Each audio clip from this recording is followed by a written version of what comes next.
अस्सलाम वालेकुम। देखते हैं कहाँ से कौन है जी। अस्सलाम वालेकुम। वालेकुम अस्सलाम जी। मैं अमेरिका से बोल रही हूँ। मैं अपना थोड़ा सा ओपिनियन देना चाह रही थी कल जी के जी प्रोग्राम के सिलसिले में। जी कल बताइए। 92 चैनल पर रशीद परवेज साहब जो कि पीएनएल के हैं, एक पुराने से बाबा जो कि बहुत फजूल बातें करते हैं, और मरियम सफदर के उस्ताद भी हैं, उनकी मैं व्यू सुन रही थी। उन्होंने एक दो बातें बड़ी अजीब सी की। एक तो वो जो इसहाक डॉलर है उसके बारे में कह रहे थे कि जी उससे पूछा गया, डॉक्टर दानिश साहब थे प्रोग्राम में एंकर, वो पूछ रहे थे वो कब आ रहे हैं, तो वो कहते हैं कि हालात जो हैं जब होंगे सही तो वो आ जाएंगे। तो उन्होंने कहा कि अभी तो आप लोगों की हुकूमत है। तो आगे से कहते हैं नहीं, उनके ऊपर इतने सख्त ज्यादतियां की गई हैं, इतने सारे मसले हैं इनके, इन्होंने पैदा किए हुए हैं, जब वो और वो बेगुनाह हैं बिल्कुल। जब उन्होंने कहा कि वो बिल्कुल बेगुनाह है, उनका कोई कसूर नहीं है, तो जब वो खत्म हो जाएंगे मसले मसाइल, बल्कि उनका घर भी मेरे घर के पास ही है बाई चांस, तो वो कह रहे थे मेरे घर के पास, जो परवेज रशीद है उनके घर के पास। जी तो वो फिर आगे बड़ी हैरत हुई सुन के कि अभी वो बेगुनाह है, पाकिस्तान को लूट के खा गए। मैं यहाँ दुबई गई थी तो क्राउन प्लाजा के पास इतनी बड़ी बिल्डिंगें इन्होंने खरीदी हुई हैं $1 में। मैं आंखों से देख कर आई हूँ वो बिल्डिंग्स ना। जी तो अभी वो बेगुनाह इतनी बड़ी बिल्डिंग, इनका ये लोग तो साइकिल चलाने वाले, इनके वालिद साहब जो थे वो साइकिलों को पता नहीं पंचर वंचर क्या लगाते थे। वो बंदा इतनी ज्यादा इस तरह पैसा कमा सकता है, अनबिलीवेबल। हम लोग तो नहीं इस तरह तरक्की कर सकते, हम लोग पढ़े लिखे माँ बाप की औलाद हैं, इसके बावजूद हम लोग अरबों डॉलर नहीं बना सके, बाहर रह के भी नहीं बना सके। इनके पास कौन सी वो जादू की छड़ी है जो बना लेते, और वो फिर बेगुनाह है।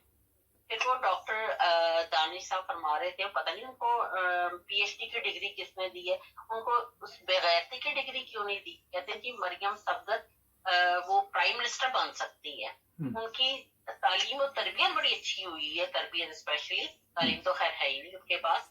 तो वो किसने की है। तो परवेज रशीद साहब बकने लगे, मुझे ये सॉरी तुझसे ये लफ्ज कहने पड़े हैं मजबूर होकर, तो मैं सुनने के बाद इतने गुस्से में थी, मेरा दिल कर रहा था अपना टीवी तोड़ दूं। कहते हैं जी वो उनकी सबसे पहली तरबियत उनकी की है उनके दादा ने। वो ये जो पीछे से तो ये लोग वहां से फूल वूल बेचते थे वहां पर, मैंने खुद इनकी वीडियो देखी है। इंडिया में जो कोई प्रोस्टिट्यूट के एरिया होते हैं वहां पर इनके दादा परदादा वहां पर फूल बेचा करते थे। और फिर इनके वालिद साहब जो कि बहुत बड़े चोर है, मियाँ नवाज शरीफ, मैं इनको नवाज शरीफ साहब नहीं कहना चाहूंगी, चोर को ना। और फिर उसके बाद इनकी मदर ने बड़ी अच्छी उनकी तरबियत की है। मुझे तो बहुत खुशी, अल्लाह करे डॉक्टर दानिश की बेटी भी ऐसी ही निकले, क्योंकि देखे ना वो शादी से पहले ही अपने गैराज में वो प्रेग्नेंट हो गई और वो घर से भाग गई। कितनी अच्छी तरबियत की है ना, अल्लाह करे डॉक्टर दानिश की भी बेटी की ऐसी ही हो। तो इतनी सही लगता है उसने कोई बहुत बड़ा लिफाफा खाया था। कहता पाकिस्तान की प्राइम मिनिस्टर बन सकती हैं और वो उनमें अहलियत है बनने की। दूर फटे मुंह डॉक्टर दानिश तुम्हारा और मरियम सफदर तुम्हारा कि पाकिस्तान की अब ऐसी प्राइम मिनिस्टर बनेगी। एक्चुअली वो अपने पास से ना मरियम सफदर नकले उतारती बेनजीर की, बेनजीर ऑक्सफोर्ड की पढ़ी लिखी औरत थी, पढ़े लिखे बाप की बेटी थी, वो उसकी नकले उतारने की कोशिश करती है। शर्म करे ऐसा एंकर जो बोल रहा है, और शर्म करे परवेज रशीद, कबर में इसकी टांगे हैं और इतना बेहुदा बयान दे रहा था। अब तो सच्चाई को इख्तियार कर ले, कबर के मुर्दे और अल्लाह पाक का उसके ऊपर अजाब पड़ा हुआ है, उसका रूह अब जाने वाली है। वैसे तो किसी भी इंसान को पता नहीं कि दुनिया से कौन किस वक्त चला जाएगा, लेकिन एक उम्र का तकाजा भी होता है। अब 70 वो क्रॉस कर चुका हुआ है, कब का, अब का नहीं कब का। अच्छा, यहाँ पे एक कबर में सवाल है, आप जी काफी गुस्से में है कि वहाँ जी गुनाहगार कौन है। नून लीग में कोई गुनाहगार भी है वहाँ उन लोगों में? नहीं जी, सपने हज किए हुए हैं नवाज शरीफ, शहबाज शरीफ, हमजा शरीफ, राना जो क्या नाम इसका नसरुल्ला, नहीं सॉरी क्या नाम इसका, राना सनाउल्ला, सुनाउल्लाह। 14 बंदों का कातिल। इसको तो हैंग कर देना चाहिए। अदालतें क्यों नहीं इसको हैंग करती हैं। नहीं तो ये तो डालते जजेस को ठीक ये नहीं अमेरिका में भी ऐसे ये डालते हैं 50 रुपए का जमानत पे लोगों को छोड़ देती है। है, इम्पॉसिबल। यहाँ पर तो हम एक ड्राइविंग करते वक्त एक थोड़ा सा इशारा काट दे तो हमारे घर टिकट आ जाती है, नहीं तो पुलिस वाला पीछे लगा होता है, वही टिकट काट के दे देता है। इम्पॉसिबल, यहाँ पर तो ऐसा नहीं हो सकता। तो पाकिस्तान ही है जहाँ पर। आप अमेरिका में हैं तो इतनी फिक्र आपको क्यों अपने मुल्क की? अपने मुल्क से हमारी मदर कंट्री है, होम कंट्री है, चाहे हम वहाँ नहीं रहते लेकिन एक पैदा तो वहाँ हुए हैं ना, मोहब्बत उससे होती है। और पाकिस्तानी अवाम किस तरह तो बेचारे परेशान है, इन लोगों की वजह से परेशान है।